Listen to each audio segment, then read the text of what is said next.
بسم الله الرحمن الرحيم إن الحمد لله نحمده ونستعينه ونستغفره ونعوذ بالله من شرور أنفسنا ومن سيئات أعمالنا من يهده الله فلا مضل له ومن يضلل فلا هادي له وأشهد أن لا إله إلا الله وحده لا شريك له وأشهد أن محمدا عبده ورسوله أما بعد. Sidang jemaah sekalian, tuan-tuan dan puan-puan rahimani wa rahimakumullah. Assalamualaikum warahmatullahi wabarakatuh. Alhamdulillah, pagi Jumaat yang penuh dengan keberkatan ini kita dapat sekali lagi pada pagi ini untuk kita menyambung pembelajaran tadabbur ringkas surah As-Sajdah. Pagi ini kita akan memasuki ayat yang baru, iaitu ayat yang ke-10. Ayat nombor 10 dalam nota yang bercetak berada pada muka surat yang ke-87. Manakala kalau tuan-tuan merujuk PDF secara soft copy, slide nombor 180. A'udzu billahi minasy syaithanir rajim.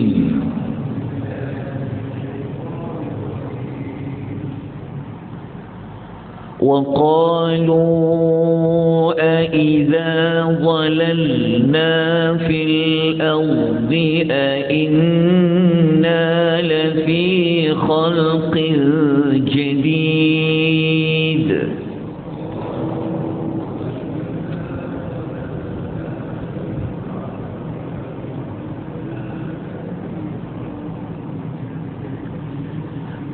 بل هم بلقاء ربهم كافرون.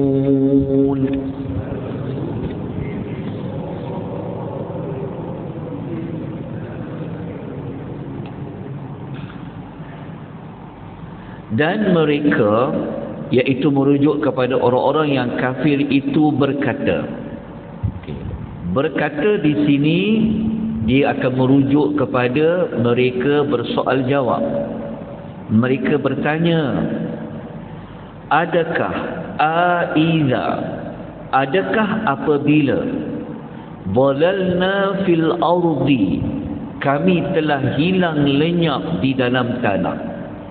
Maknanya mereka bertanya, adakah nanti kalau dah mati berada di dalam tanah,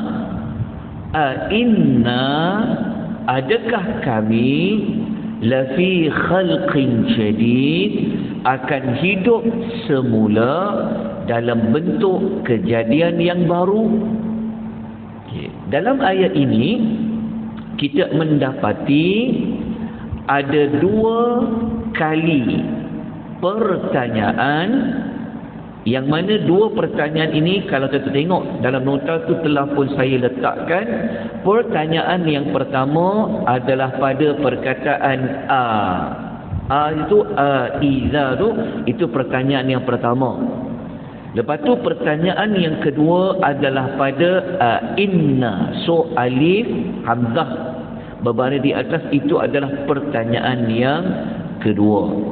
Dan kenapa kita perlu highlightkan dua pertanyaan? Kerana kalau kita lihat pada keterangan ayat ini, pertanyaan yang dilontarkan oleh orang-orang kafir kepada Nabi SAW ini, pertanyaan ini sebenarnya bukanlah bertanya untuk mendapatkan jawapan. Lepas tu dah dapat jawapan, mereka akan percaya dan mereka akan beriman. Bukan itu maksud dia. Tetapi mereka bertanya di sini, seperti mana yang diulas oleh dalam tafsir Al-Jalalain. Dalam tafsir Jalalain menyebutkan pertanyaan di sini sebenarnya adalah pertanyaan yang berbentuk istifhamu ingkari. Pertanyaan yang bermaksud untuk menolak. tentang apabila dah mati boleh dihidupkan kembali dalam bentuk manusia yang baru. Ini maklumat ini sebenarnya sama seperti mana yang pernah kita bincang pada ayat dalam surah Yasin.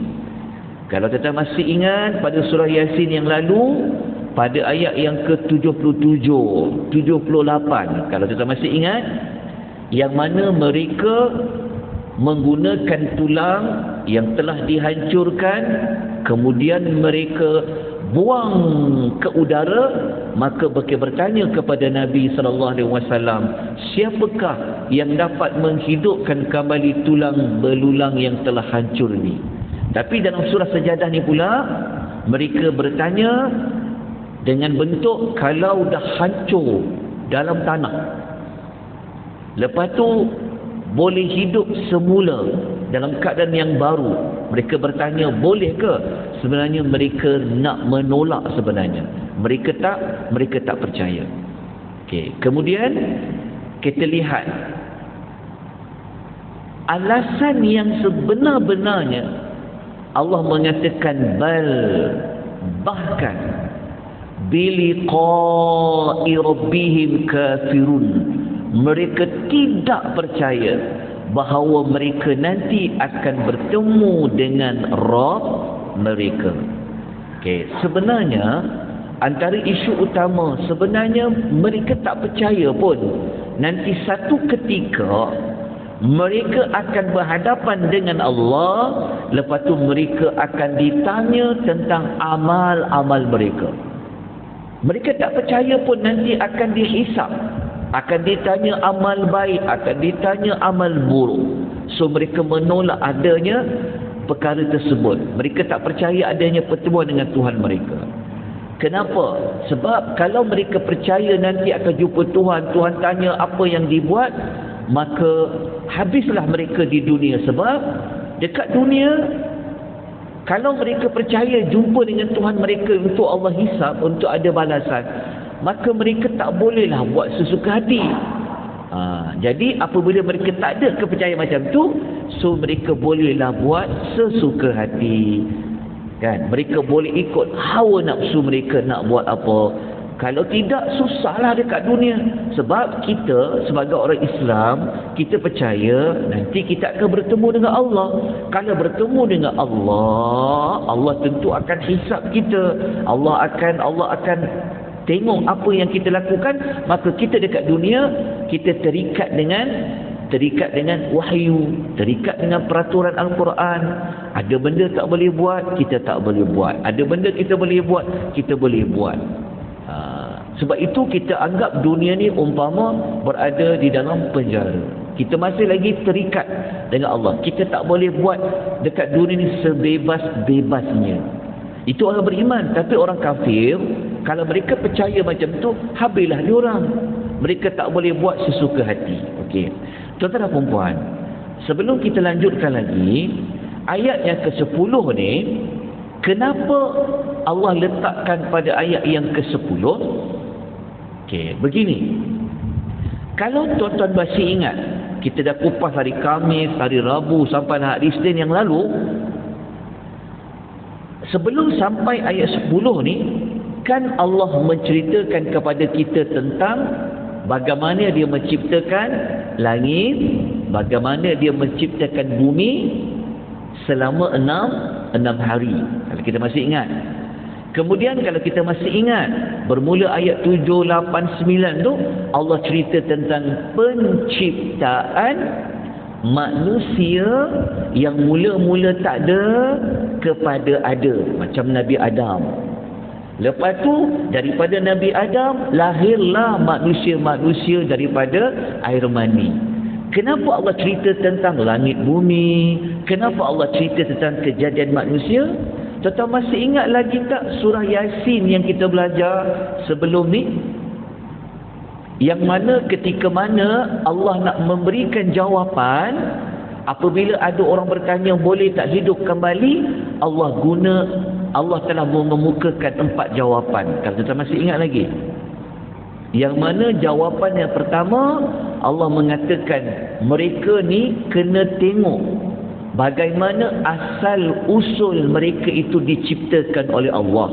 Maknanya Allah nak bagi tahu bahawasanya untuk hidup semula selepas mati, Tuhan yang samalah yang menciptakan manusia mula-mula tak ada, lepas tu Allah adakan.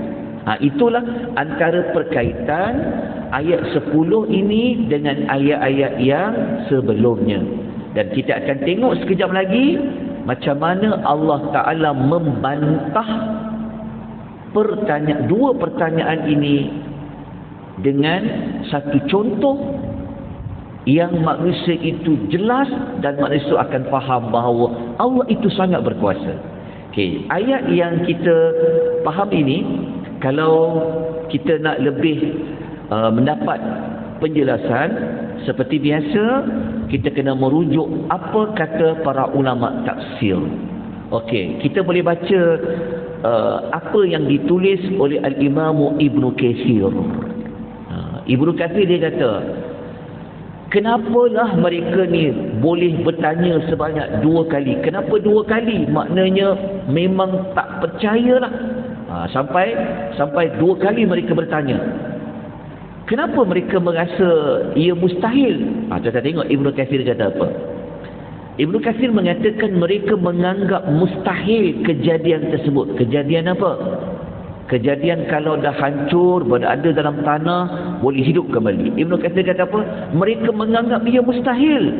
Memanglah mustahil, kata Ibnu Katsir, kalau mereka kaitkan dengan kemampuan manusia.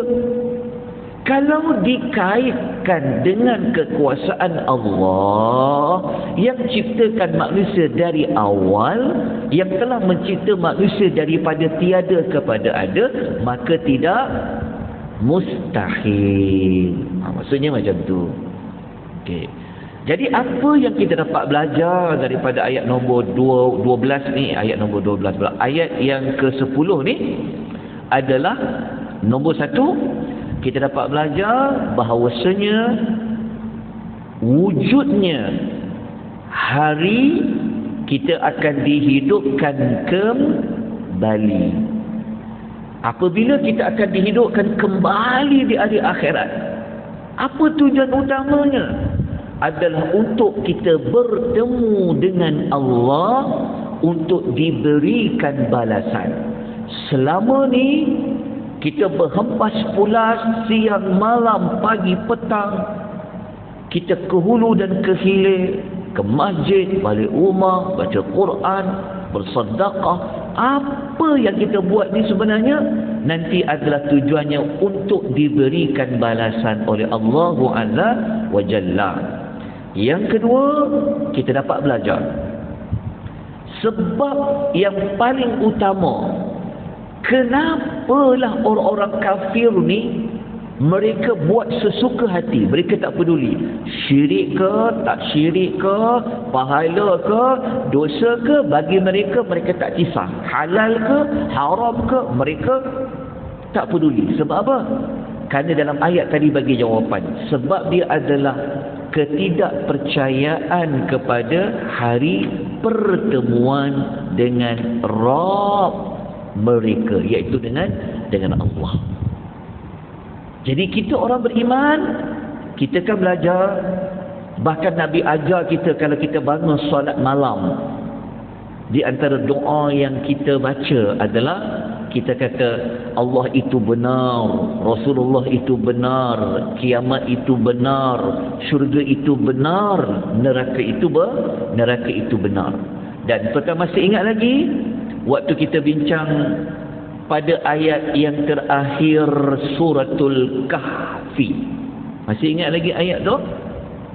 Okey, ayat tu nanti baca pagi Jumaat, hari Jumaat baca suratul Kahfi, nanti tengok balik ayat 110 tu. Allah ingatkan kita apa? Kita yakin tak kita akan bertemu dengan Allah? Tuan-tuan nak tak bertemu dengan Allah? Surah Al-Kahfi mengatakan, "Faman kana yarju liqa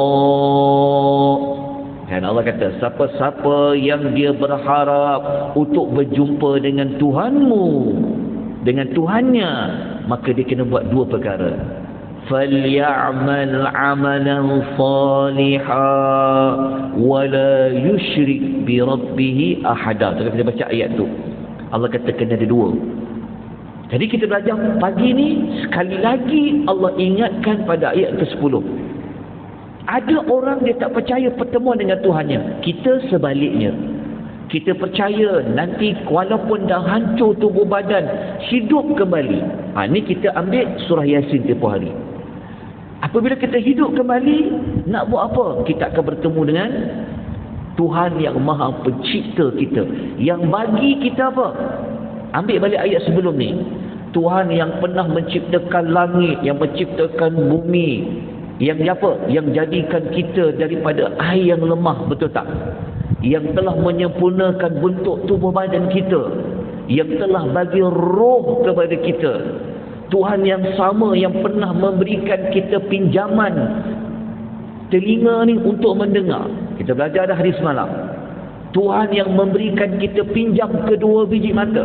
Tuhan yang memberikan kita hati ini. Tuhan itulah yang kita akan bertemu nanti di hari akhirat. Baik, ayat yang ke-11 Allah Ta'ala memberikan bantahan. Yang mereka tak percaya tadi itu Allah beri bantahan. Okey, bantahan ini Allah datangkan dalam bentuk Allah suruh mereka ini fikir. Okey, macam mana Allah nak buktikan dia berkuasa? Dia boleh hidupkan balik manusia dah mati, dan dia boleh jadikan manusia itu dalam rupa bentuk yang baru. Okey, jawapannya ada pada mati. Okey, kita baca ayat dia. A'udzu billahi minasy syaithanir rajim. قل يتوفاكم ملك الموت الذي وكل بكم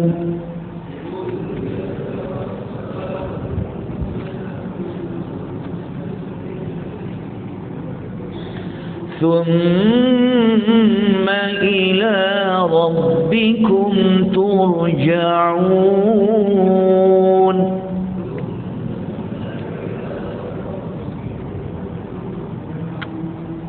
Okey, Allah katakanlah wahai Muhammad. Maknanya Allah kata apa? Jawab Muhammad.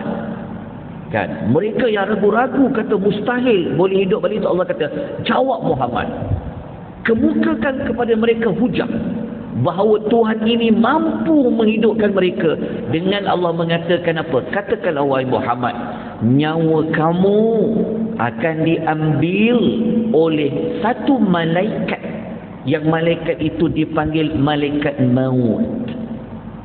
Tuan-tuan perasan tak ketika mana baca surah Sajadah, Allah bagi tahu, hei imam, hei makmum, kamu nanti kalau nak mati, nanti kamu akan didatangi oleh malaikat maut. Perasan tak?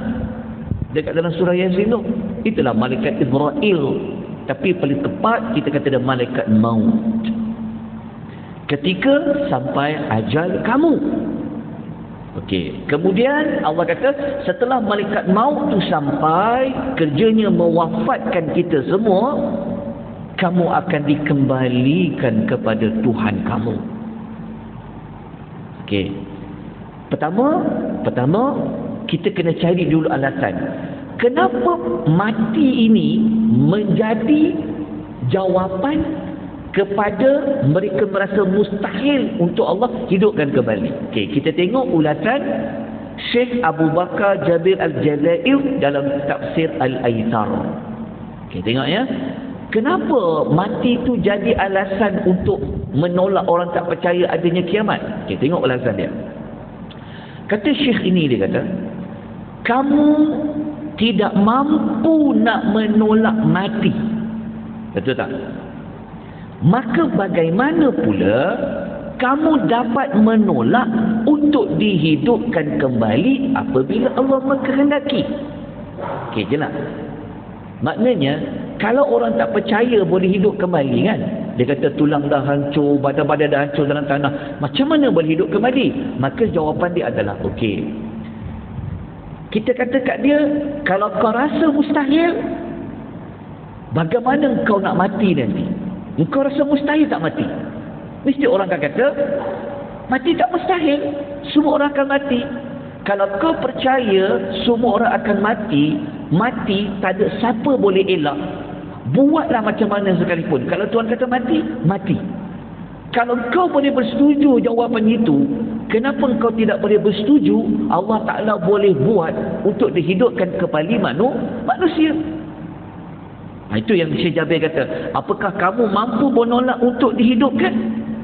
Kalau Allah kata kamu akan mati, padahal dahulunya kamu tidak wujud, lalu Allah mengadakan dan menghidupkan kamu.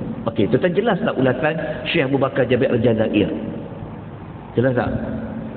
Maksudnya orang yang dia rasa Tuhan ni tak mampu, dia rasa Tuhan ni lemah, jawapan dia, kita ni sendiri Allah, mati pun tak dapat nak elak.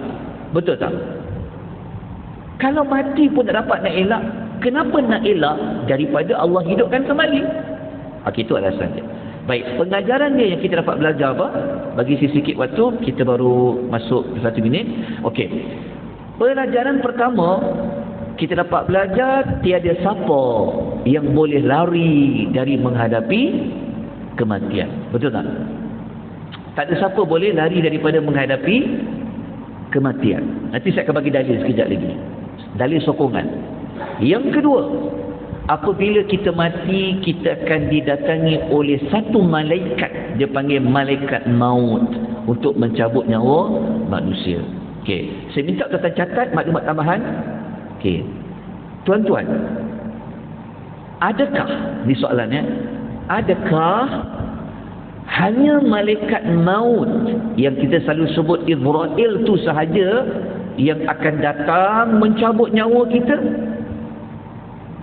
Itu soalan saya. Kalau kita baca surah Sajadah ayat 11, jawapannya iyalah, iaitu malaikat maut. Namun kalau kita baca ayat lain, ni ayat lain, kita akan tulis ayat dia. Surah Al-An'am, surah nombor 6, ayat 61, muka surat 135. Ayat ni berada pada baris yang ketiga, 4 dan 5. Tuan-tuan akan jumpa sebenarnya bukan satu malaikat yang akan mencabut nyawa kita, tetapi Allah juga menghantar malaikat-malaikat lain untuk mencabut nyawa kita. Kita baca surah nombor 6 ayat nombor 61, muka surat 135. Okey, mereka tu siapa? Okey, begini kata Ibnu Katsir, kata para ulama, masa kita nak mati, malaikat maut dia ada pembantu dia. Pembantu dia inilah yang surah Al-An'am ayat 61 tu. Mereka akan ambil nyawa daripada bawah sampai nak naik kepada halqum. Maka apabila sudah sampai di atas, barulah malaikat maut akan mengambilnya. Itu cara dia. Lepas malaikat maut ambil roh tersebut, malaikat maut dia akan serahkan kepada malaikat lain pula. Kalau tuan-tuan pernah baca hadis Al-Bara bin Azib tu, ini tuan-tuan cari satu hadis cerita tentang bagaimana roh kita kalau mati, kita akan dibawa naik ke langit dulu. Itu cerita dia.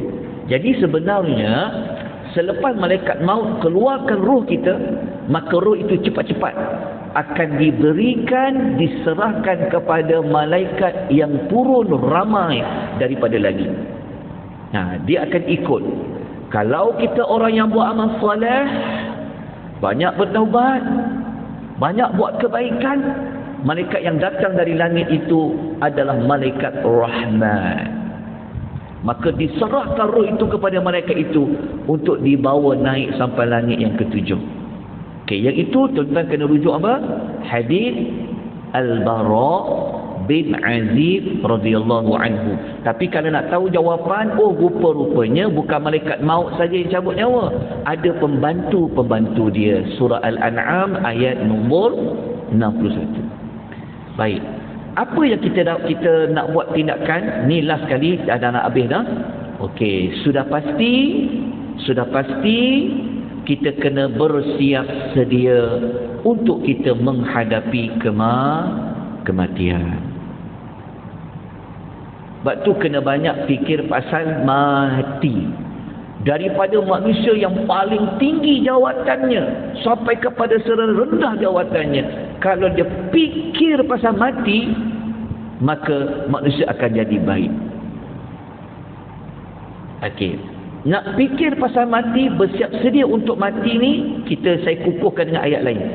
Okey, yang pertama, kalau kita rujuk dalam surah Ali Imran ayat 185, Allah kata setiap jiwa pasti akan mati. Kullu nafsin dha'iqatul maut.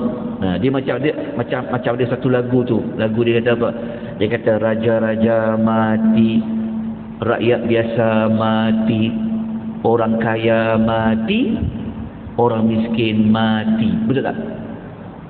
Engkau raja ke? Engkau rakyat ke? Engkau orang kaya ke? Engkau orang miskin ke? Allah kata kullu nafsin dha'iqatul maut. Okey, Allah bagi tahu kepada kita, tuan-tuan duduk kat mana? Tuan-tuan sedang menyaksikan perlawanan di antara, tuan-tuan suka mana? Contohnya tuan-tuan berada di stadium di Qatar. Allah kata malaikat maut, matikan dia di situ. Surah An-Nisa ayat 78 kata apa? Aynama takunu yudrikumul maut walau kuntum fi burujin musyayyadah. Tuhan kata, di mana kamu berada, kematian tu dia akan cari kamu, sekalipun kamu berada di dalam binting-binting yang tinggi lagi kukuh. Nampak malaikat cari. Yang berikutnya, kalau kita cuba lari daripada mati, mati tu akan kejar kita. Seperti mana Allah sebut dalam surah Al-Jumu'ah ayat nombor 8. Allah kata, katakanlah Muhammad, sebenarnya maut yang mereka cuba larikan itu, fa innahu mulaqikum, dia akan tetap jumpa kamu. Okey, jadi persediaan kita itu sudah pasti. Yang kita sebut tadi peringkat awal, yang pasti kalau kita meyakini kita akan jumpa dengan Tuhan kita, kena mati dulu baru jumpa dengan Tuhan. Seperti yang saya sebut sebelum tadi, mula-mula tadi, tengok ayat 110 surah Al-Kahfi, ada dua perkara besar, iaitu buat amal soleh, jangan sekali-kali mati dalam kesyirikan kepada Allah Azza wa Jalla. Selesailah kita untuk ayat nombor 11. Jadi moga-moga pagi ni dengan waktu yang sedikit lebih tuan-puan ni, saya ambil waktu lebih sikit, saya mohon ampun dan maaf. Hari moga-moga kita mendapat banyak manfaat, kita lebih faham dan kita tahu apa perubahan, penambahbaikan yang perlu kita lakukan daripada nasihat-nasihat peringatan yang Allah sampaikan dalam ayat-ayat telah pun kita bacakan tadi. Kita sudahi dengan tasbih kafarah. Subhanakallahumma wa bihamdika asyhadu an la ilaha illa anta astaghfiruka wa atubu ilaik. Wabillahi taufiq wal hidayah. Wassalamualaikum warahmatullahi wabarakatuh. Allahi wabarakatuh. Alhamdulillahi rabbil alamin. Wassalatu wassalamu ala asyrafil anbiya'i wal mursalin wa ala alihi wa sahbihi ajma'in. Amma ba'd. Muslimin dan muslimat rahimani wa rahimakumullah. Alhamdulillah, pagi ini kita dapat menyambung kembali pembelajaran tadabbur ringkas surah As-Sajdah. InsyaAllah pagi ini kita akan memasuki ayat yang ke-12. Nota yang bercetak berada pada muka surat yang ke-97, muka surat 97. Manakala nota yang tuan-tuan lihat secara PDF soft copy, slide nombor 200. أعوذ بالله من الشيطان الرجيم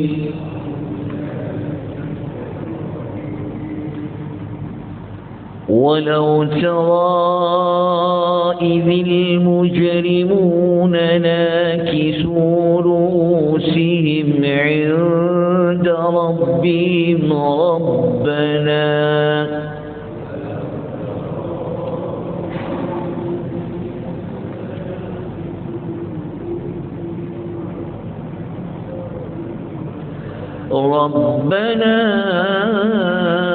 أبصرنا وسمعنا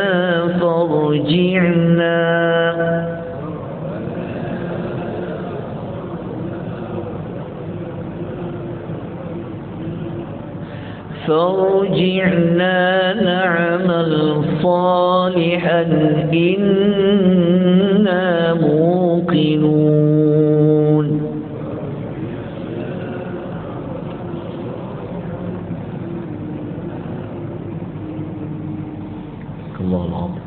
Baik, ayat yang ke-12 Allah membawa kita semua kepada menghayati untuk kita merenung bagaimanakah keadaan orang-orang yang kafir, orang-orang yang melakukan kesyirikan, orang-orang yang sebelum ini, kalau kita pernah baca ayat yang sebelum ini, mereka tidak percaya akan kedatangan hari kiamat. Mereka juga tidak percaya suatu hari nanti mereka akan berhadapan, mereka akan bertemu dengan Allah Azza wa Jalla. Maka ayat yang ke-12 ini Allah mengatakan, walau tara, sekiranya engkau melihat, idil mujrimuna, ketika orang yang berdosa itu. Ketika orang yang berdosa itu ketika mana? Kalau kita baca pada ulasan Ibnu Katsir, ketika itu maksudnya ketika mereka sudah berada di hari kiamat, mereka sudah berada di padang mahsyar, mereka sudah berada untuk dihisab oleh Allah Azza wa Jalla. Ketika itu mereka nakisu, mereka akan menundukkan ru'usihim, kepalanya, inda rabbihim, di hadapan Rabb mereka. Kemudian bukan sekadar orang yang berdosa di sini merujuk kepada orang yang musyrik. Mereka ini juga telah membuat rayuan. Mereka berkata-kata dengan mereka membuat rayuan, Rabbana, wahai Rabb kami, wahai Tuhan kami, absarna, kami telah melihat, wa sami'na, dan kami telah mendengar. Okey, apa yang mereka telah lihat? Mereka telah melihat kejadian hari kiamat. Mereka telah melihat adanya neraka. Kenapa mereka baru nak mengaku mereka telah melihat? Kenapa mereka mengaku mereka baru nak mendengar? Kerana kalau kita pernah baca, kalau kita ingat lagi ayat yang sebelum ni, macam ayat yang ke-10, ada ayat yang sebelum ini, mereka sering kali mereka mengatakan bahawasanya mereka tidak percaya. Kalau kita baca ayat sebelum ini yang Allah mengatakan waqalu a idza dhalalna fil ardi a inna la fi khalqin jadid. Kita ingat balik ayat yang sebelum ini yang mereka mengatakan, adakah nanti kalau manusia telah hancur, berada dimakan oleh tanah, kemudian adakah manusia akan dibangkitkan kembali dalam keadaan manusia yang baru? Lepas tu Allah mengatakan pada ayat yang sebelum ini, mereka juga tidak mahu meyakini akan ada hari pertemuan dengan Tuhan mereka. Sekarang baru mereka tahu, ya, kiamat ini benar. Baru mereka tahu, oh benar rupa-rupanya ada hari bertemu dengan Tuhan mereka. Kenapa Allah katakan mereka telah melihat? Mereka telah mendengar, telah kita sebutkan tadi, dan kita pun sedia maklum. Pada ayat yang sebelum ini, Allah telah bekalkan kepada manusia, apa dia? Allah bekalkan pendengaran, Allah bekalkan penglihatan, dan Allah bekalkan kepada manusia itu adalah afidah, iaitu hati, untuk memahami akan segala nasihat, peringatan, amaran yang telah diberikan. Maka apabila mereka tidak mahu menggunakan pendengaran, penglihatan, maka mereka tidaklah buat amal. Maka mereka tidak mahu percaya apa peringatan yang diberikan. Akhirnya apabila mereka melihat akhirat di depan mata, mereka itu telah menundukkan kepala mereka di sisi Tuhan mereka. Okey, kita lihat sedikit ulasan daripada Ibnu Katsir. Kalau kita baca pada ulasan Ibnu Katsir, beliau mengatakan, cerita ayat itu sebenarnya adalah tentang orang-orang yang musyrik. Dalam nama lain dipanggil orang yang berdosa. Musyrik ni, tuan-tuan, dia merujuk kepada orang yang menyembah patung dan juga berhala. Jadi Ibnu Katsir kata apa? Ayat nombor 12 ni adalah tentang orang-orang yang musyrik semasa hari kiamat. Dan apa yang mereka cakap ketika mana mereka melihat hari kebangkitan, ketika mereka berdiri di hadapan Allah Azza wa Jalla. Masa itu mereka berada dalam keadaan yang sangat hina. Mereka merasa mereka dalam keadaan yang sangat menyesal, sehingga mereka menundukkan kepala mereka disebabkan malu, dan juga sebenarnya mereka berada dalam keadaan yang sangat takut. Kemudian kalau kita baca sedikit lagi ulasan daripada tafsir Al-Aisar, Syekh Abu Bakar Jabir Al-Jazairi mengatakan, kenapa mereka ini menundukkan kepala? Kenapa mereka rasa malu? Mereka telah merasa hina kerana perbuatan mereka sendirilah yang telah mengotori diri mereka dengan kesyirikan dan juga kerana maksiat. Okey, dalam masa yang sama, kalau kita baca pada ayat yang ke-12 tadi, mereka setelah mereka buat rayuan, mereka baru nak mengaku bahawa mereka itu telah beriman kepada hari akhirat, hari pertemuan dengan Tuhan mereka, maka mereka minta kepada Allah. Minta apa? Mereka nak minta supaya mereka dapat kembali dihidupkan ke dunia. Untuk apa mereka minta kembali hidup balik ke dunia? Mereka nak na'mal, supaya kami dapat mengerjakan amal-amal yang salih. Sebab apa? Sebab sekarang mereka telah yakin. Okey, ayat ni jelas menunjukkan kepada kita bahawasanya mana-mana manusia yang sebelum ini dia tidak yakin, dia rasa sangsi, dia rasa ragu-ragu tentang hari kebangkitan, hari pertemuan dengan Allah, maka mereka akan menyesal sesalnya, dan mereka akan minta untuk dihidupkan kembali. Dan kita pun sudah sedia maklum, mereka tak akan dapat lagi untuk dihidupkan kembali. Jadi pelajaran yang kita boleh belajar daripada ayat yang ke-12 ini, Allah Ta'ala menceritakan kepada kita bagaimanakah pengakuan dan bagaimanakah penyesalan orang-orang yang kafir di hari akhirat. Persoalannya, adakah kita juga akan menjadi orang yang menyesal di hari akhirat? Kalau tuan-tuan mendalami lagi tentang hari akhirat, sebenarnya orang beriman ni pun, walaupun dia percaya kiamat tu ada, walaupun orang beriman ni dia percaya nanti akan bertemu dengan Tuhan mereka, tetapi ada juga orang yang beriman dia menyesal. Menyesal kerana apa? Menyesal kenapa tak memperbanyakkan amal-amal soleh. Itu pada ayat-ayat yang lain lah. Tetapi ayat ini khusus. Allah menyebut secara khususnya, Allah menyebut tentang orang-orang yang memang tak meyakini akan adanya hari kiamat. Sebab tu tuan-tuan kena linkkan, hubung kaitkan ayat ini dengan ayat nombor 10 dengan ayat yang sebelum ini, maka tetap akan dapat mendapat jawapan. Allah cerita tentang orang yang tidak percaya kepada hari kiamat. Tuan-tuan rahimani wa rahimakumullah, tindakan kita, walaupun saya tak senaraikan di dalam nota ini, kita semua kena apa?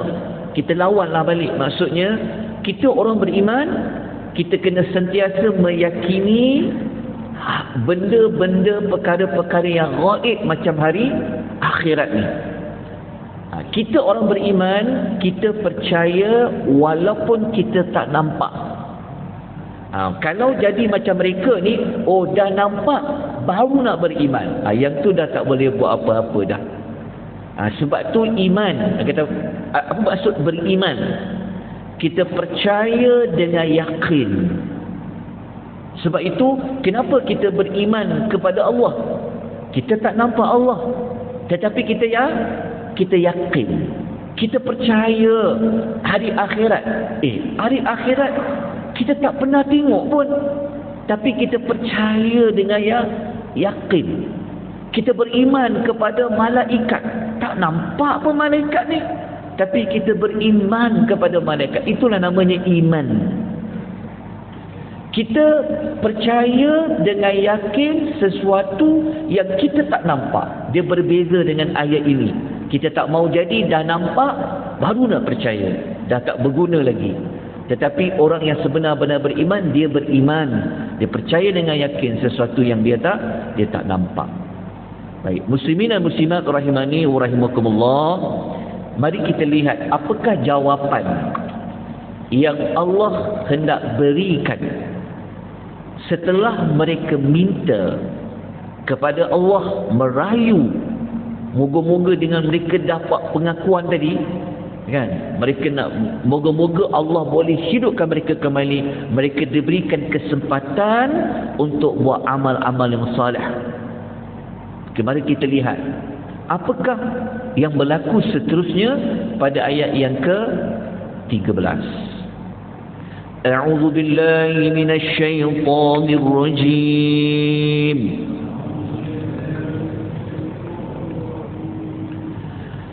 ولو شئنا لآتينا كل نفس هداها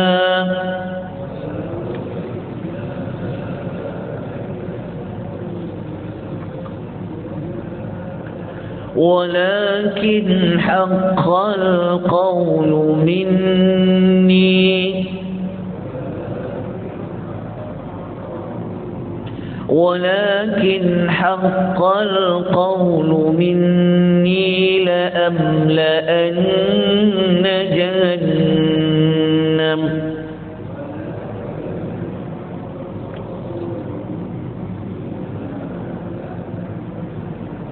لأملأن جهنم من الجنة والناس أجمعين.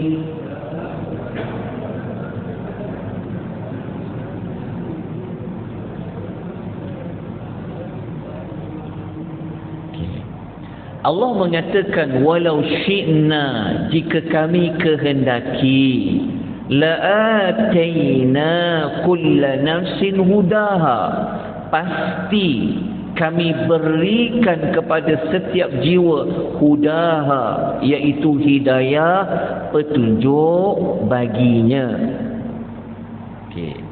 Walakin, akan tetapi, haqqal qawlu, telah ditetapkan, telah ada satu penetapan daripadaku, kata Allah. Apa dia? Iaitu nak memberikan azab. Allah kata la'amla'anna jahannam, pasti aku akan penuhkan neraka Jahannam terdiri daripada jinnati, daripada jin, wan nasi, dan manusia itu bersama-sama ajma'in. Baik. Ayat ni sebenarnya Allah Ta'ala nak memberikan jawapan penerangan lanjut daripada ayat yang sebelum ni. Okey, lepas tu tuan-tuan kena tengok dekat nota tu, saya ada buat hubung kait setiap ayat, saya ada buat perkaitan antara perkaitan. Begini. Kenapa Allah Ta'ala, kita tahu kan mereka minta hidup. Okey, kenapa Allah Ta'ala tak akan berikan manusia ini hidup semula di dunia untuk buat amal-amal yang soleh? Contoh, kenapa Allah Ta'ala tidak membenarkan manusia ni boleh hidup semula, merayulah macam mana sekalipun, mengakulah macam mana sekalipun, tapi kiamat dia sudah berlaku? Kenapa Allah tak nak kembalikan? Antara sebabnya adalah Allah Ta'ala ni dia memang telah tetapkan bahawa nanti ada penghuni yang akan memasuki neraka. Jadi kalau Allah boleh hidupkan balik orang-orang yang berdosa, orang-orang yang kafir, orang-orang yang syirik, nanti tentulah mereka akan jadi orang yang soleh. Kalau jadi orang yang soleh, maknanya siapa yang penghuni yang akan masuk ke dalam neraka tu? Okey, itu kita faham ayat dia. Tadi nak lebih faham lagi, tuan-tuan dan puan-puan rahimani wa rahimakumullah, kita baca sedikit ulasan dalam tafsir Aisyah At-Tafasil. Kenapa Allah kata kalau kami kehendaki kami akan bagi hidayah?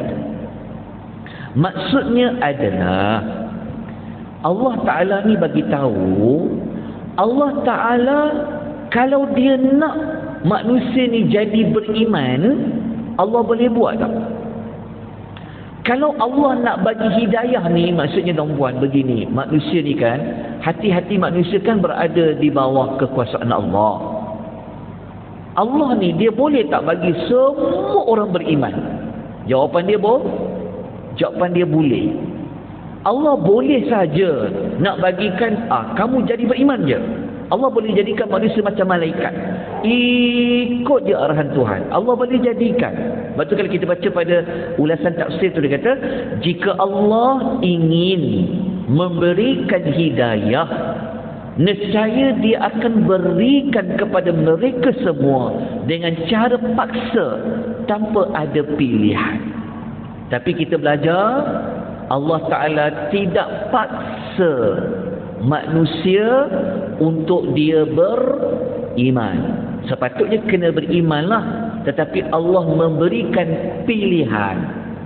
Allah dah turunkan Quran, Allah dah hantarkan Rasul, betul?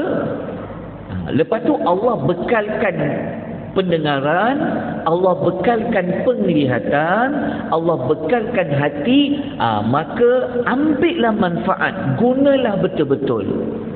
Sebab itu Allah bagi pilihan. Maknanya Allah nak kata, Allah ni dia tak paksa manusia untuk dia beriman, tapi Allah bagi pilihan. Tapi Allah bagi tahu, dia boleh buat tak kalau dia nak bagi semua orang beriman?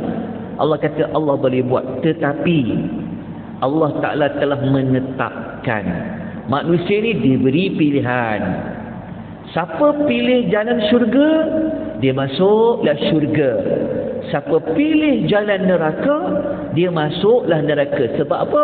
Sebab memang neraka tu dah ada, syurga tu dah ada. Maknanya nanti ada orang masuk syurga, ada orang masuk neraka. Jadi orang masuk neraka atas pilihan masing-masing. Allah tak paksa mereka itu untuk beriman. Allah boleh bagi mereka beriman dengan cara paksaan, memberikan mereka jadi orang yang beriman. Tapi Allah tak buat macam tu. Maknanya ayat ini kalau kita nak faham lagi, kita lihat ayat lain. Kita kena tengok dalam surah Yunus ayat nombor 99. Ayat Yunus, surah Yunus ayat nombor 99, tuan-tuan akan mendapati Allah mengatakan walau syaa rabbuka la amana man fil ardi kulluhum ajma'in. Allah kata jika Tuhanmu kehendaki pasti berimanlah semua manusia yang ada di bumi. Betul tak? Allah boleh buat. Tetapi Allah telah buat satu ketetapan. Kan? Allah telah buat satu ketetapan, Allah bagi pilihan. Semua orang ada pendengaran, boleh melihat, dia bagi hati, dia diturunkan wahyu, ada rasul bagi peringatan. Okey, maknanya ayat ni kalau kita nak kaitkan dengan ayat yang ke-12 tadi tu, maknanya Allah nak kata apa? Allah nak kata kalau ayat tu kan mereka minta hidup kembali. Tuhan kata dah tak ada peluang dah untuk kamu hidup kembali. Maknanya Allah nak kata sekarang ketetapan dia tak boleh hidup lah. Ketetapannya apa? Ketetapannya masuk neraka Jahannam. Nanti kita akan jumpa pada ayat yang berikutnya macam mana mereka dah masuk dalam neraka Jahannam. Okey, jadi kita lihat apakah pengajaran ayat ni. Ada dua. Nombor satu, manusia ini Allah memberikan pilihan. Dia boleh pilih salah satu daripada dua jalan. Salah satu dua jalan tu, jalan apa dua-dua tu? Dalam surah Insan ada inna hadainahu sabil, sambung ayat dah. Inna hadainahu sabila imma syakira wa imma kafura. Itulah dua jalan. Maksudnya Allah ni dia bagi kita pilih masa hidup. Nak jadi orang yang banyak bersyukur ke, nak jadi orang yang kufur. Okey, yang kedua kita dapat belajar di sini janji Allah yang Allah akan tepati, iaitu mana-mana yang memilih jalan untuk tidak bersyukur, memilih jalan kafir, Allah akan penuhkan neraka itu dengan orang yang berdosa di kalangan jin dan juga manusia. Dalam ayat ni kalau tuan nak dapat jawapan, tuan kena ingat balik surah Yasin tu. Kenapa pula jin masuk neraka? Betul tak kalau kita baca ayat ni kan? Apa jin dah buat? Kalau tuan-tuan hanya baca surah Sajadah, tuan tak jumpa jawapan dia lah. Jadi tuan kena baca balik surah apa? Kalau buka balik surah Yasin, tuan ingat balik ayat tu. Ayat yang Allah Ta'ala kata apa? Allah kata walaqad adalla minkum jibillan katsira. Rupa-rupanya kenapa Allah sebutkan jin? Jin dekat sini merujuk kepada di kalangan para syaitan. Yang mana syaitan ini telah menyesatkan ramai manusia. Ni kena patah balik ingat surah Yasin. Sebab tu Allah dia menegur manusia. Alam a'had ilaikum ya bani Adam alla ta'budus syaitan. Ingat lagi ayat tu. Jadi kalau ambil balik maklumat dalam ayat surah Yasin, baru kita dapat jawapan kenapa Allah penuhkan juga neraka Jahannam dengan jin. Rupa-rupanya syaitan di kalangan jin ini mereka telah menyesatkan ramai umat manusia. Jadi umat manusia yang ikut dia, yang sembah dia, maka Allah akan penuhkan neraka itu dengan dua jenis makhluk ini. Nanti insya-Allah besok kita akan masuk kepada ayat yang ke-14. Ayat yang ke-14 ni tuan-tuan dan puan, ayat yang mereka sudah berada di dalam neraka. Kalau ayat nombor 12 tadi, dia belum lagi berada dalam neraka. Dia sudah berada di padang mahsyar. Dia sudah melihat neraka. Dia sudah menyaksikan hari kiamat. Tetapi ayat 14 nanti Allah bawa kita pula macam mana Allah menyiksa, mengazab ahli neraka. Nanti kita akan baca ayat ni pada keesokan pagi insya-Allah. Assalamualaikum warahmatullahi wabarakatuh. إن الحمد لله نحمده ونستعينه ونستغفره ونعوذ بالله من شرور أنفسنا ومن سيئات أعمالنا من يهده الله فلا مضل له ومن يضلل فلا هادي له أما بعد. Muslimin dan muslimat rahimani wa rahimakumullah. Pagi ini kita akan membaca ayat yang baru, ayat yang berada pada muka surat 104 bagi nota bercetak. Manakala kalau tuan lihat secara soft copy, dia berada pada slide nombor 214, yang mana kita akan membaca ayat yang ke-14. أعوذ بالله من الشيطان الرجيم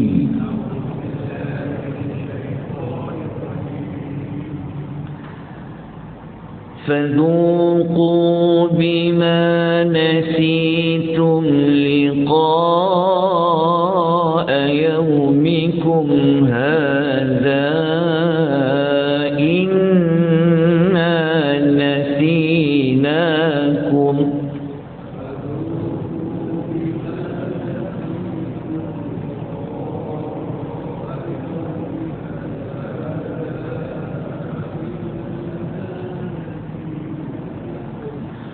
وذوقوا عذاب الخلد بما كنتم تعملون.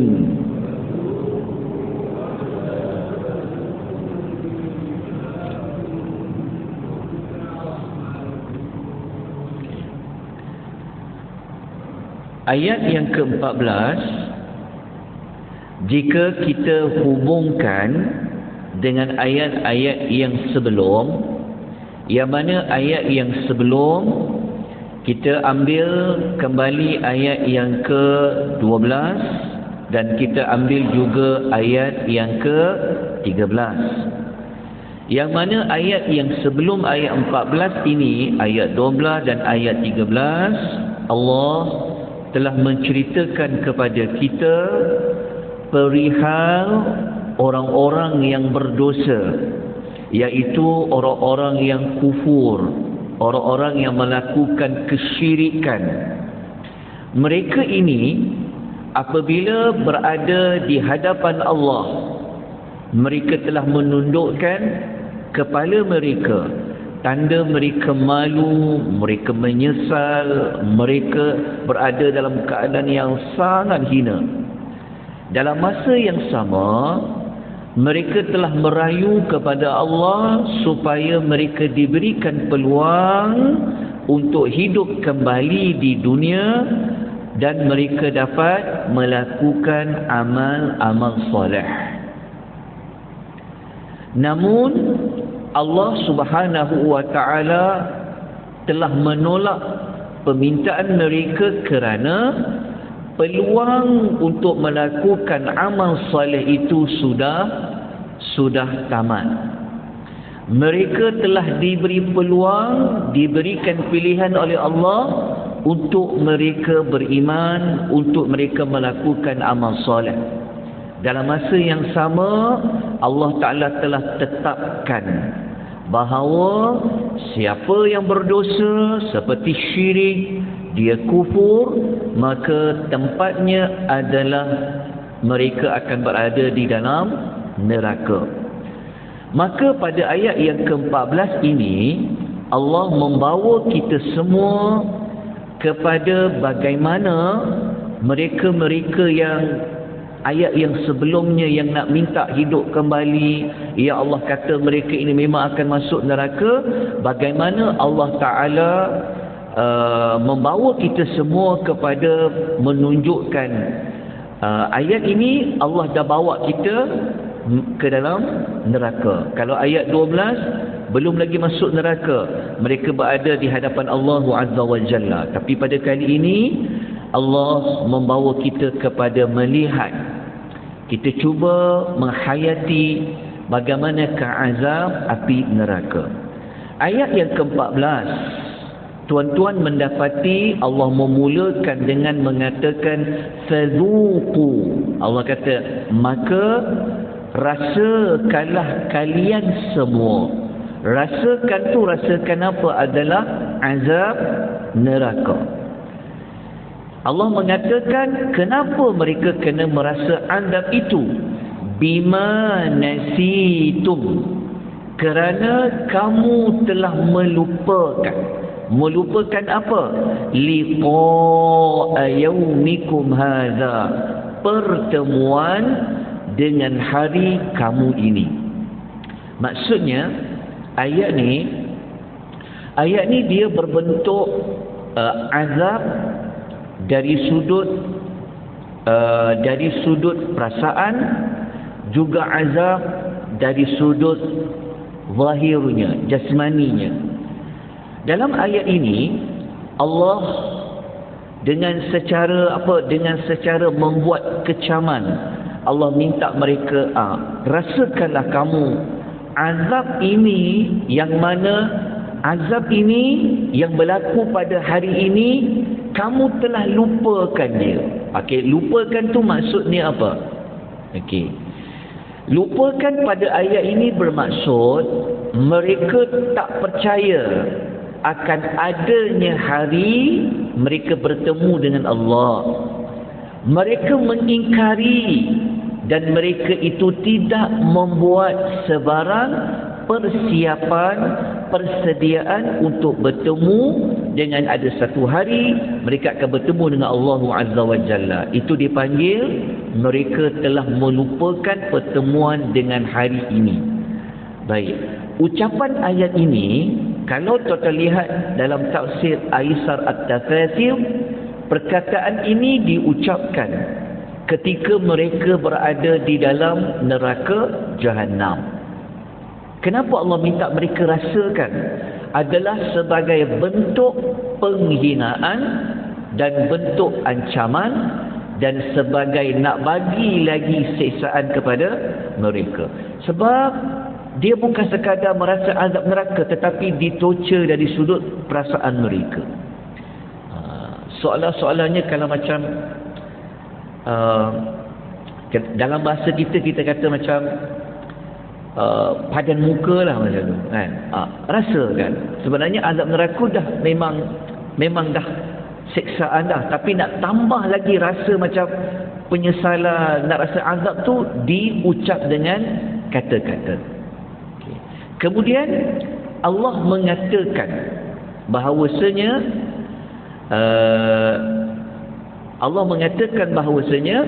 disebabkan mereka telah lupakan hari pertemuan itu, maka Allah Ta'ala kata apa? Inna nasinakum, kami pun telah lupakan kamu. Okay. Apa maksud Allah kata kami pun lupakan kamu? Ayat ini Dr. Wahbah Az-Zuhaili rahimahullah dalam tafsir Al-Munir, beliau mengatakan bahawa ayat ini dia berbentuk dipanggil muqabalah ataupun dia panggil musyakalah. Apa maksud dia? Dia panggil ayat ni macam sama, mereka lupa, Allah pun lupa. Tapi dari sudut makna dia berbeza. Faham tak? Orang kafir dia lupakan hari pertemuan dengan Allah. Allah pun kata Allah lupakan dia orang. Jadi adakah lupanya manusia itu sama macam lupanya Allah? Jawapannya sudah pasti tak sama. Walaupun ayat tu berbunyi macam sama. Okey, untuk lebih jelas lagi kita baca apa ulasan Ibnu Katsir. Apa maksud Allah melupakan mereka? Okay. Allah melupakan mereka, kata Ibnu Katsir, bukan bermaksud Allah ni terlupa mereka dah buat apa. Bukan bermaksud Allah ni lalai apa yang manusia buat di muka bumi. Tetapi lupakan dalam ayat itu maknanya Allah Ta'ala ini Lupa dari sudut memberikan balasan. Memberikan balasan tu maksudnya lupa apa? Okey, maksudnya konteks Allah kata Allah melupakan kamu adalah dari sudut balasan. Apa maksud dari sudut balasan? Okey, kita kena baca tafsir Al-Jalalain. Dalam tafsir Al-Jalalain mengatakan Allah melupakan mereka itu bermaksud Allah Ta'ala membiarkan mereka berada di dalam azab. Maknanya Allah tak peduli dah mereka ni. Nak minta tolong ke, nak minta belas kasihan ke, nak minta keluar ke, nak minta ringankan azab ke, Allah tak mahu mengambil sebarang peduli. Itulah maksud Allah telah melupakan mereka. Okey, jelas? Itu maksud dia. Okey. Dalam ayat yang kita baca tadi juga, Allah mengulangi sekali lagi perkataan fadzuqu.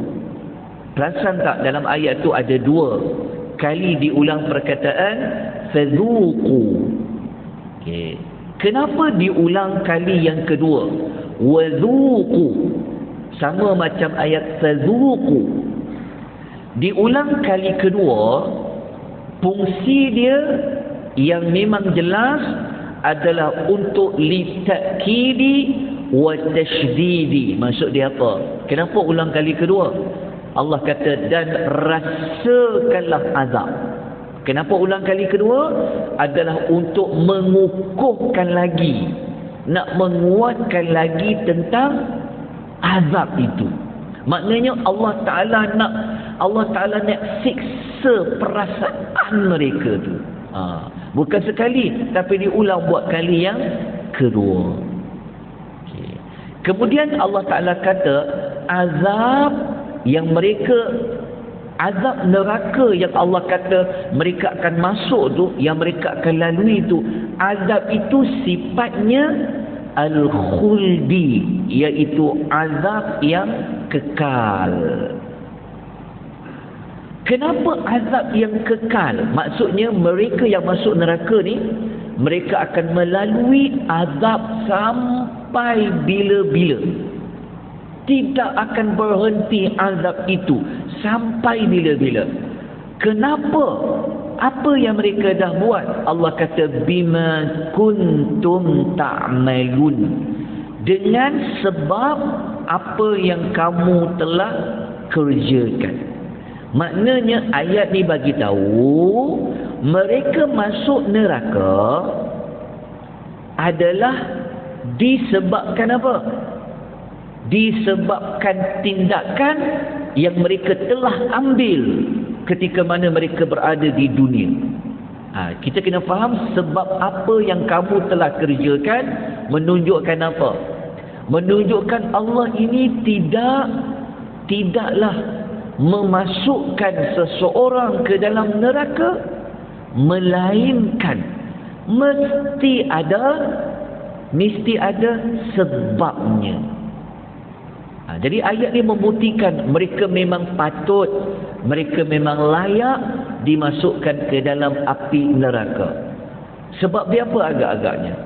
Sebab dia yang ayat mula-mula tadi itulah bima nasitum liqa'a yaumikum hadza. Sebab apa? Sebab mereka telah lupakan hari pertemuan dengan Allah. Kita telah ulas tadi apa maksud lupa pertemuan dengan Allah. Dan mereka mengingkari, mereka tak percaya, akhirnya mereka tak buat apa-apa pun persiapan nak jumpa dengan Allah Azza wa Jalla. Sebab itu ayat yang ke-12 yang kita baca sebelum ini, mereka minta untuk buat amal salih, minta dihidupkan kembali. Itulah puncanya.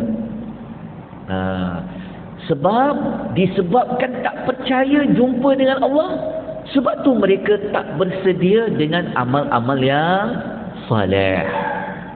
Mereka tak percaya jumpa dengan Allah, mereka tak buat amal salih. Itulah termasuk di bawah makna bima nasitum liqa'a yaumikum hadha. Okay. Setelah kita memahami ayat ini, mari kita melihat apakah pengajaran yang boleh kita ambil buat bekalan hidup kita. Mari kita lihat apakah yang kita juga perlu lakukan. Nanti kita akan kupas selepas daripada ayat ini. Jadi kita tengok pengajaran yang pertama. Pengajaran yang pertama, sebelum tu saya mohon maaf saya tertinggal sikit. Okey. Sebelum beri kepada pengajaran, saya minta kalau tuan-tuan ada sesuatu yang nak dicatat. Saya sebenarnya terlupa nak meletakkan ayat-ayat lain yang ada menyebut tentang konsep mereka lupa tentang hari bertemu dengan Allah. Okay, kalau tuan-tuan dah catat, ada ayat lain dalam surah lain yang Allah ada cerita mereka lupa hari pertemuan dengan Allah ni, kita boleh catat. Yang pertama dalam surah Al-Jathiyah ayat 34. Al-Jathiyah ayat 34. Yang kedua surah Al-A'raf ayat 51. Yang ketiga surah Taubah ayat 67. Begitu juga dalam surah Taha ayat 126. Begitu juga dalam suratul Hasyr ayat nombor 19. Nanti ada waktu buka ayat-ayat yang saya sebutkan untuk mengukuhkan lagi di hari kiamat. Memang ada Allah menyebutkan tentang kalau mereka lupa, apa yang Allah buat kepada mereka. Bukan sekadar ayat nombor 14 surah As-Sajdah. Okay. Pengajaran yang pertama yang kita boleh ambil berdasarkan ayat nombor 14. Dekat ayat ini kita menemukan adanya hukum sebab dan akibat. Maksud dia apa? Kita belajar dekat sini, sesuatu tindakan yang telah diambil maka ada akibatnya. Dia panggil cause and effect. Ada sesuatu perkara dibuat, adalah akibat dia. Okey. Apa perincian dia? Iaitu setiap orang akan dibalas bersesuaian dengan amal yang dia lakukan. Okay, contohnya ayat tadi kan Allah kata, disebabkan kamu telah lupakan hari kamu bertemu dengan Allah. Apa akibat dia? Apa akibat dia? Allah pun akan membiarkan kamu berada di dalam azab. Maksudnya, kalau lupa, Allah pun lupakan. Kalau ingat, kalau kita ingat Tuhan, maknanya Allah pun akan ingat kita. Dia panggil macam tu. Okey. Jadi dalam masa yang sama kita dapat belajar dalam ayat ni, tuan-tuan dan puan, yang sebelum saya masuk pelajaran yang kedua, saya tertinggal juga satu pengajaran. Mungkin sebab ayat ni pasal lupa, terlupa juga kita. Wallahu a'lam. Baik. Pengajaran kat sini kita boleh ambil, kita boleh catat. Ayat ini menunjukkan kesempurnaan keadilan Allah. Ayat ni menunjukkan Allah itu sangat adil. Adilnya Allah, dia takkan menzalimi siapa-siapa pun di kalangan hamba dia, melainkan ada sebab. Kan ayat tadi Tuhan kata apa? Kamu rasakanlah azab yang kekal sebab maksud dia apa? Allah tidak akan mengenakan azab, melainkan kalau Allah kenakan azab, maknanya itu tanda keadilan Allah. Okey. Pelajaran yang berikutnya, azab dalam neraka ini sangat berat. Sangat berat. Macam mana beratnya azab, pedihnya azab, kita boleh ambil ayat yang disebut zuqu. Iaitu Allah kata rasakanlah. Dalam masa yang sama, kalau kita nak catat dekat pengajaran azab neraka ni berat. Dia bukan sekadar melibatkan azab yang kena pada tubuh badan, tetapi azab itu juga ada berbentuk apa? Psikologinya. Azab yang berbentuk ditorture perasaannya. Berat azab neraka ni. Dalam masa yang sama, kita boleh tambah dekat situ, apa contoh azab tu sangat berat? Kita boleh tambah di situ, azab neraka ini dia khuldi. Khuldi tu apa? Azabnya kekal, berterusan sampailah bila. Jadi berat tak azab neraka tu? Sangat berat. Kenapa tuan-tuan dan puan-puan? Okey. Jadi kalau kita tak nak termasuk dalam kumpulan manusia yang berada pada ayat nombor 12, 13 dan ayat nombor 14, jawapannya ada pada ayat nombor 15, ayat nombor 16. Jadi ayat 15-16 kita tak baca pagi ni, kita akan baca pada keesokan harinya. Jadi dia punya jawapan dia adalah ayat 12, 13, ayat 14. Allah menyebutkan dulu kumpulan yang pertama. Kumpulan pertama Allah sebut tentang ahli neraka. Nanti kita masuk ayat 15, ayat nombor 16 Allah sebut kumpulan yang satu lagi. Jadi tindakan kita tak nak melakukan mana-mana perkataan, perbuatan yang sama macam keterangan ayat 12, 13 dan ayat nombor 14. Jadi kita kena buat, kita kena ikut seperti mana ayat nombor 15 yang kita akan bacakan pada keesokan paginya. Baik, itulah pengisian ringkas pagi ini. Moga-moga kita dapat menambahkan rasa takwa kita, rasa takut kita yang diiringi dengan usaha-usaha untuk kita dijauhkan oleh Allah daripada azab neraka Jahannam.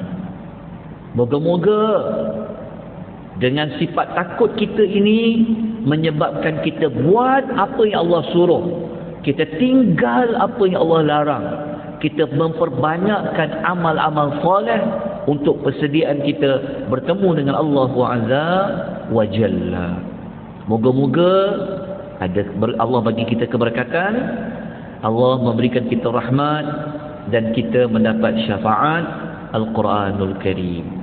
Kita sudahi pengisian kita pada pagi ini selama 23 minit ini dengan memohon keampunan kepada Allah, dan kita berpesan-pesan kita dengan kebenaran dan juga berpesan-pesan kita kepada kesabaran. Aqulu qawli hadha wa astaghfirullahal azim wa billahi taufiq wal hidayah. Wassalamu alaikum warahmatullahi wabarakatuh. Assalamualaikum warahmatullahi wabarakatuh. Alhamdulillahi rabbil alamin, wassalatu wassalamu ala ashrafil anbiya'i wal mursalin wa ala alihi wa sahbihi ajma'in. Allahumma salli wa sallim ala nabiyyina Muhammad wa ala alihi wa sahbihi wa man tabi'ahum bi ihsanin ila yaumiddin, amma ba'd. Muslimin dan muslimat, tuan-tuan dan puan-puan rahimani wa rahimakumullah, Alhamdulillah, pagi Jumaat ini kita dapat meneruskan pengajian kita tadabbur ringkas surah As-Sajdah, yang mana insya-Allah pada pagi ini kita akan memasuki kumpulan ayat yang Allah menyebutkan tentang jenis manusia yang Allah sediakan nikmat syurga yang penuh dengan kenikmatan, yang mana bermula daripada ayat yang ke-15 Allah menyebutkan lawan kepada ayat-ayat yang sebelum ini, yang mana kita telah baca pada ayat yang ke-14 pada hari yang sebelumnya. Allah menyebutkan tentang sesiapa yang dia tidak beriman kepada wahyu, dia tidak mempercayai persediaan, dia tidak mempercayai akan satu hari pertemuan dengan Allah Azza wa Jalla, maka mereka akan dimasukkan oleh Allah ke dalam neraka yang azabnya itu kekal. Maka pada pagi ini kita akan mempelajari ayat yang Allah mengajak kita supaya kita menjadi manusia yang benar-benar beriman kepada ayat-ayat Allah Azza wa Jalla, untuk mengetahui apakah tanda manusia itu dia benar-benar beriman kepada ayat-ayat Allah. Allah ada menyatakan pada ayat yang ke-15, dan nanti kalau ada waktu yang kesempatan kita akan masuk kepada ayat yang ke-16. Ayat yang ke-15, nota yang bercetak, tuan-tuan boleh rujuk pada muka surat 109, manakala slide nombor 223. A'udzu billahi minasy syaithanir rajim.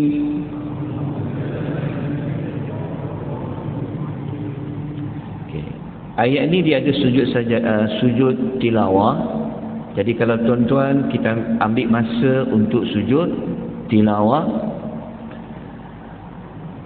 Innama yu'minu bi ayatina alladhina idza dhukkiru biha kharru sujada.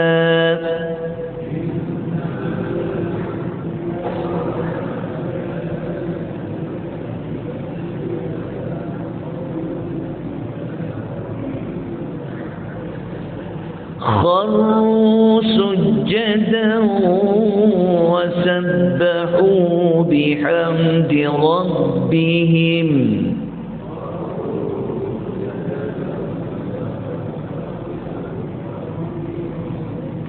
وهم لا يستكبرون.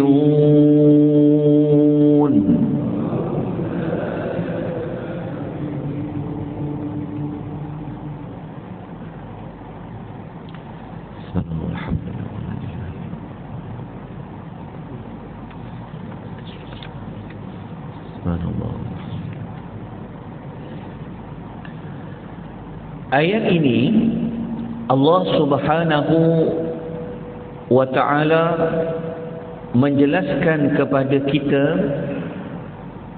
innama yu'minu, hanya sesungguhnya. Kalau tuan jumpa ayat yang berbunyi innama, maknanya Allah Ta'ala nak mengkhususkan. Allah nak kata tak ada orang lain, melainkan orang yang seperti ini. Itulah dia panggil innama. Innama yu'minu bi ayatina, hanya sesungguhnya orang yang benar-benar beriman. Jadi Allah kata nak tahu orang yang benar-benar beriman, dia yakin, dia percaya, dia yakin bi ayatina, kepada ayat-ayat kami.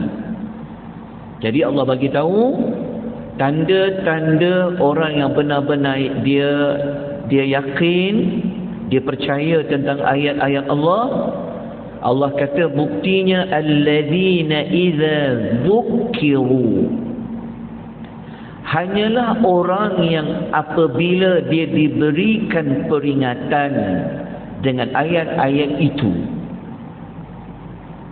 Peringatan di sini sama ada perkara-perkara itu telah pun kita ketahui, tetapi kita diingatkan kembali, ataupun perkara-perkara yang kita tak tahu tetapi Al-Quran mengingatkan kita semua. Macam kita duk baca tiap pagi tu, maksudnya kita memenuhi Al-Quran itu untuk dijadikan sebagai apa? Az-zikr, iaitu sebagai peringatan.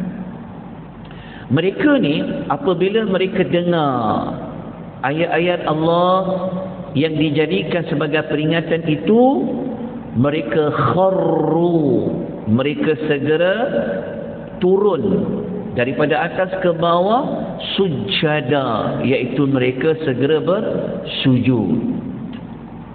Okey. Kemudian Allah kata bukan sekadar sujud, mereka wasabbahu bihamdi rabbihim, mereka ini bertasbih dengan memuji Rabb mereka, iaitu Tuhan mereka. Dalam masa yang sama Allah Ta'ala kata wahum la yastakbirun, mereka itu tidak pula sombong. Okay. Ayat ini jika kita fahami, ciri yang pertama adalah ciri manusia yang dia tunduk, dia terima, dia benarkan ayat-ayat ni yang dia dengar tu memang adalah ayat-ayat daripada Allah. So tanda dia tunduk, dia terima, dia yakin adalah dia sujud. Kemudian dalam masa yang sama, dalam sujudnya itu dia mensucikan Allah daripada segala kekurangan yang ada pada Allah, iaitu melalui ucapan tasbih. Dalam masa yang sama mereka memuji Allah kerana mereka memperakui tentang kesempurnaan, keagungan Allah Azza wa Jalla. Ayat ini ada saya lampirkan tafsiran yang dibuat oleh Dr. Wabah Az-Zuhaili dalam tafsir Al-Munir. Kita boleh baca apa maksud, apa tujuan mereka bertasbih dengan memuji Tuhannya. Kita pernah ulas sebelum ini. Kalau kita masih ingat, dalam surah Yasin kita jumpa ada dua tempat Allah menyebutkan tentang Allah sendiri yang mensucikan dirinya, iaitu Allah bertasbih. Dan telah pun kita jelaskan apakah bentuk-bentuk tasbih yang boleh kita baca. Dan kalau kita baca sekali lagi pada pagi ini, kenapa mereka bertasbih, kenapa mereka memuji Allah, maknanya mereka nak mensucikan Allah dari segala perkara yang tidak layak disandang, dikatakan kepada Allah. Antaranya Allah ni tidak ada sebarang sifat lemah, Allah ni tidak ada sebarang sifat tidak mampu. Dan apabila kita baca konteks ayat ini, terutama Allah Ta'ala ini dia jauh daripada sifat tidak mampu untuk menjadikan hari kebangkitan. Kenapa mereka bertahmid juga? Kenapa mereka tetap memuji Tuhan? Kerana mereka takut akan azabnya. Dalam masa yang sama, mereka memuji-muji Allah ni adalah ungkapan rasa syukur di atas petunjuk dan bimbingan dari Allah yang Allah berikan kepada mereka. Jadi ucapan ketika sujud yang tuan-tuan kalau sujud sajadah ataupun tuan-tuan sujud tilawah, kalau tuan-tuan nak sujud tilawah tadi, cara yang paling mudah baca seperti mana yang kita baca ketika kita sujud. Itu di antaranya. Kalau nak baca panjang lagi, boleh lihat bacaan dia. Kalau tuan-tuan kalau tuan-tuan tengok pada nota muka surat yang ke-10, waktu kita belajar dulu pengenalan surah Sajadah, tetap dijumpa dekat muka surat nombor 10 tu, tetap akan jumpa bacaan zikir bagi sujud sajadah ataupun tilawah. Itu yang panjang lah. Tapi kalau tuan-tuan tak hafal, boleh baca saja seperti mana kita sujud, bacaan dalam sujud tu, Subhana Rabbiyal A'la wa bihamdi. Tu yang ada tasbih dengan memuji Allah. Jadi apa yang Dr. Wahbah ulas ni, itulah sebenarnya antara erti kenapa kita kalau kita sujud, kita baca Maha Suci Allah yang Maha Tinggi. Kenapa kita bertasbih Allah yang Maha Tinggi, hebat kekuasaannya, kedudukannya. Kita boleh ambil apa yang diulas oleh Dr. Wahbah. Dalam masa yang sama, kenapa kita kata Allah itu wa bihamdihi, juga kita boleh ambil seperti mana ulasan Dr. Wahbah dalam Tafsir Al-Munir. Nanti tuan-tuan boleh rujuk kembali muka surat yang ke-10, bacaan sujud sajadah, ataupun kita kata kalau kita luar solat, kita baca sujud tilawah tu, Allahumma laka sajadtu. Ingat kan dia punya bacaan tu, wabika amantu walaka aslamtu, sampailah pada hujungnya. Dan tuan-tuan, saya tidak mahu memanjangkan isu tentang sujud sajadah. Yang pasti sujud itu dia bukanlah satu kewajiban, tapi kalau kita mampu, lebih baik kita lakukan. Baik, kemudian mari kita lihat apa makna mereka itu tidak sombong. Dalam tafsir Al-Jalalain diulas bahawa mereka tidak sombong tu maknanya mereka tidak enggan untuk beriman dan mereka tidak enggan untuk melakukan ketaatan. Itu tanda orang yang dia selalu baca ayat Quran. Dia faham apa Allah kata, dia faham peringatan Allah, dia faham amaran dari Allah, maka mereka ini menjadi manusia yang tidak sombong. Tidak sombong ni maksudnya kalau Allah perintahkan sesuatu dalam bentuk wajib, dia terima dengan bulat hati. Ada perkara-perkara yang Allah larang, walaupun tak sesuai dengan hawa nafsu dia, tetapi dia tahu ini ayat Allah ni, Allah yang minta, Allah yang suruh, maka dia tinggalkan. Kenapa? Kerana dia mempunyai sifat tidak sombong. Jadi ayat ini, apa yang kita dapat pelajari? Yang pertama, kita dapat pelajari di sini, sebelum saya masuk yang pertama ni, tuan-tuan boleh tak buat beberapa penambahan maklumat, beberapa penambahan pengajaran. Nombor satu, saya dah sebut nombor satu dah, tapi tuan-tuan buat penambahan ya. Okey, daripada ayat ni sebenarnya apa yang kita dapat belajar? Di sini kita dituntut untuk menjadikan ayat-ayat Al-Quran sebagai apa? Sebagai peringatan. Itu nombor satu. Jadi kalau kita sebab kita ni manusia memang selalu lupa. Sebab itu konsep ayat Quran ni dia dalam bentuk diulang dan ulang.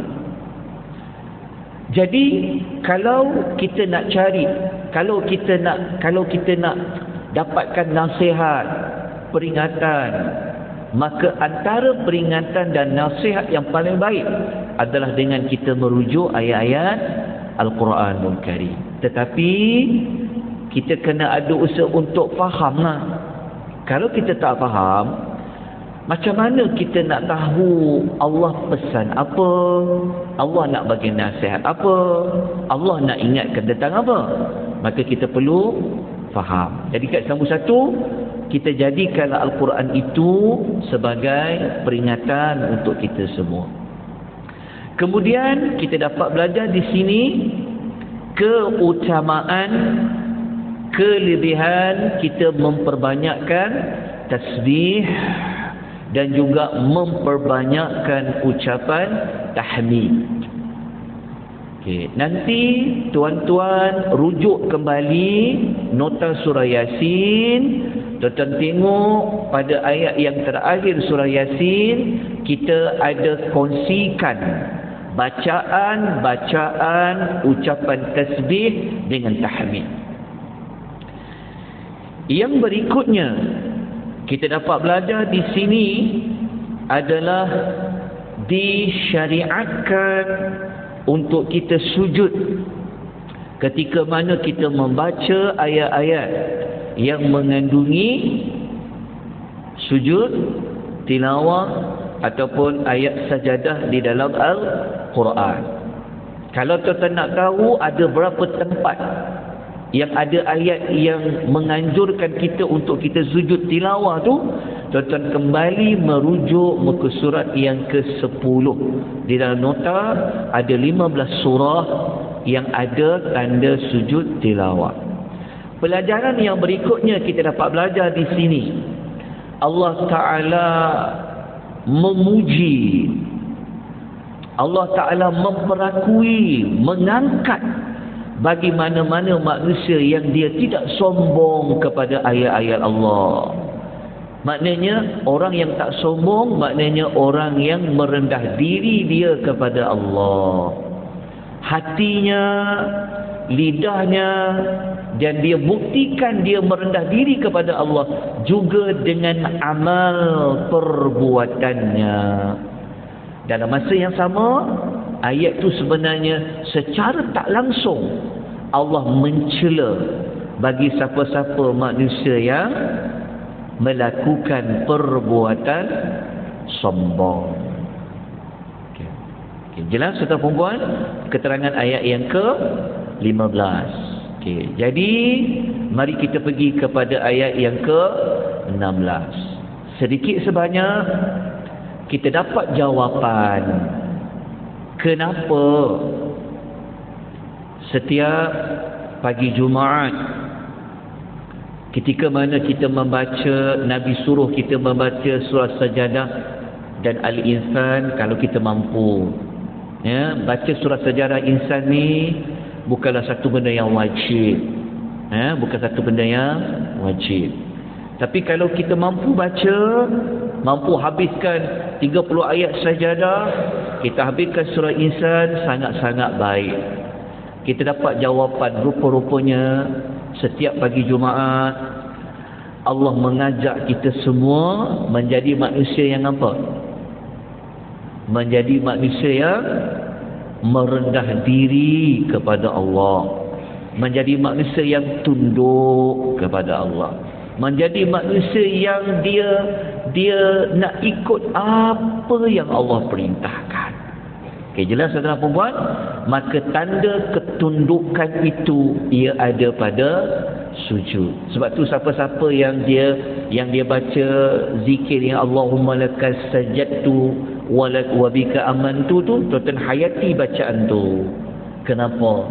Kerana kita memperakui tentang asal usul kita, Allah yang ciptakan kita, betul tak? Okay. Jadi kalau tanpa Allah, maka kita ini tidak ada erti apa-apa. Jadi tanda kita merendah diri, taat pada Allah, takut kepada Allah, maka ada pada sujud. Baik, ayat nombor 16 ni mari sama-sama kita bacakan dulu ayat yang ke-16. Lepas tu kita lihat apakah sebenarnya yang Allah nak minta kita buktikan lagi. Kalau kamu benar-benar beriman pada ayat-ayat Allah, apa lagi yang kita boleh tunjukkan? Kita baca ayatnya terlebih dahulu. A'udzu billahi minasy syaithanir rajim. تتجافى جنوبهم عن المضاجع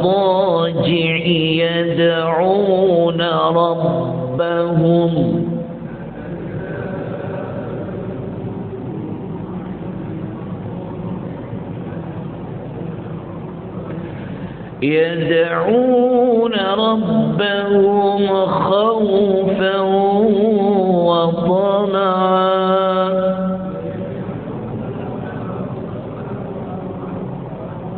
ومما رزقناهم ينفقون.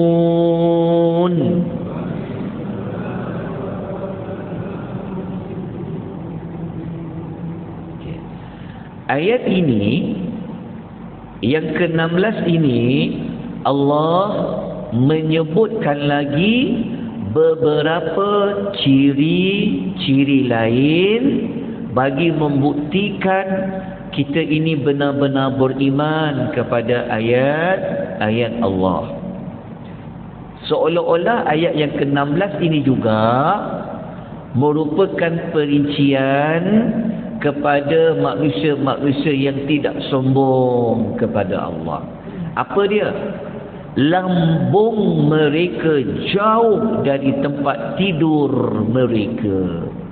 Tatajafa junubuhum 'anil madaji'. Okey. Apa maksud lambung mereka jauh daripada tempat tidur? Tuan-tuan kena baca. Dalam nota itu ada saya lampirkan tafsiran Ibnu Katsir. Sebab waktu kita dah sampai kepada 22 minit, tak apa, saya sambung sikit lagi. Tak perlu kita terkejar-kejar, boleh ambil sikit lagi waktu. Kemudian maksud ayat lambung mereka tu maksudnya apa? Kalau kita merujuk kata para tabi'in, maksudnya adalah mereka bangun mengerjakan salat malam. Nanti saya akan berikan nota tambahan tentang kelebihan salat malam. Sangat siapa yang biasa solat malam, dia akan dapat sesuatu yang sangat ajaib dalam hidup dia. Okey. Saya tunjukkan nota dia. Nanti saya akan beri pada tuan nota tambahan. Saya tak tahu boleh keluar atau tak boleh keluar sekejap. Ini nota dia. Nanti saya akan beri pada tuan-tuan dan perempuan nota untuk kelebihan solat malam. Ya, cuma saya minta maaf, saya tak masukkan nota ni di dalam nota surah Sajadah. Sebab waktu tu saya duduk berfikir, perlu ke bagi ke perlu tak bagi. Lepas duk baca semula rasa, ya Allah, nyesal pula tak bagi. Tapi tak apa, saya akan bagi kembali pada minggu depan, ya, insya-Allah. Tuan-tuan baca kelebihan-kelebihan ni, dan kalau boleh kita cubalah untuk amalkan, dan tuan-tuan akan dapat sesuatu kelainan cara hidup kita daripada kita bangun daripada solat malam. Okey. Kemudian sikit lagi ringkas saja, tapi nanti saya akan ulang balik keterangan ayat ni pada kuliah akan datang. Dalam masa yang sama, mereka ni bila bangun malam, mereka berdoa kepada Allah dengan dua perasaan. Pertama, mereka doa beribadat kepada Allah dalam rasa khaufa. Mereka takut. Yang kedua, wa tama'a. Dalam masa yang sama, mereka berdoa beribadat kepada Allah dengan mengharapkan rahmatnya. Seorang beriman ni dia berada di antara dua perasaan. Dia takut kepada Allah, takut dosa-dosa yang dia buat, takut neraka Allah. Tapi dalam masa yang sama, dia mengharapkan belas kasihan dari Allah. Dalam masa yang sama, dia minta kepada Allah supaya Allah ampunkanlah dosa dia, berilah dia masuk syurga kepada dia. Tuan-tuan nak dapat dua perasaan ni, sebenarnya tuan-tuan boleh dapat dua ini kalau kita bangun mengerjakan solat malam. Dia senang nak dapat dua ni. Iaitu takut dan harap. Dalam masa yang sama, manusia ni, dia bukan sekadar dia solat malam je, tetapi dia juga mengambil berat masyarakat di sekelilingnya ni. Iaitu dia buat apa? Dia menafkahkan sebahagian apa yang kami berikan kepada mereka. Nanti saya akan bagikan nota tambahan tajuk tentang kelebihan sedekah. Nanti saya lampirkan dengan tajuk kelebihan solat malam. Sedekah ni pun ada banyak kelebihannya. Nanti kita akan pelajari, insya-Allah. Nanti saya akan bagi nota tu. Jadi inilah maklumat ringkas untuk pengisian pada pagi ni. InsyaAllah minggu depan hari Isnin, insyaAllah kita akan perincikan lagi kenapa Allah sebut dua amal ni, solat malam dengan sedekah. Nanti kita akan ulas insyaAllah pada minggu hadapan. Jadi moga-moga pagi ini iman kita semakin bertambah, rasa takut kita kepada kebesaran Allah, keagungan Allah itu semakin membuak-buak, dan marilah kita sama-sama menunaikan segala perintah dari Allah. Kita juga berusaha sedaya upaya untuk meninggalkan larangan-larangan Allah. Kerana apa? Kerana itu adalah bukti kita menerima peringatan dari Allah Azza wa Jalla.